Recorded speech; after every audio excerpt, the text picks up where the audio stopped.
প্রতিনিয়ত আমরা আমাদের প্রয়োজনকে মাথায় রেখে কিন্তু প্যাকেটজাতকরণ খাবারগুলো কিনে থাকি।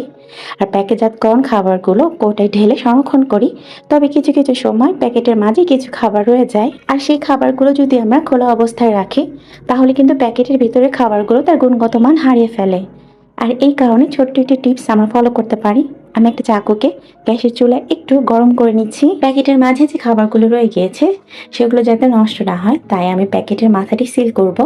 যে অংশ প্যাকেটের কেটে নেওয়া হয়েছে সেখানে আমি হালকা গরম করা চাকুটি একটু চেপে ধরবো। তবে একটা জিনিস মাথায় রাখতে হবে, যখনই আমরা মুখটা সিল করব তার পূর্বে প্যাকেটের মাঝে যে বাতাসটা প্রবেশ করেছে আমরা চেষ্টা করব সেটাকে একটু বের করে নেবার। এরপর আমরা ঠিক এভাবেই সিল করে নিতে পারি। এভাবে মুখটা বন্ধ করে রাখলে খাবারের গুণগত মানটা যেমনটা ভালো থাকে, খাবারগুলোও কিন্তু নষ্ট হয় না, আর পড়ে যাবারও কোনো ভয় থাকে না। তো আশা রাখছি ছোট্ট টিপসটি আপনাদের কাজে আসবে।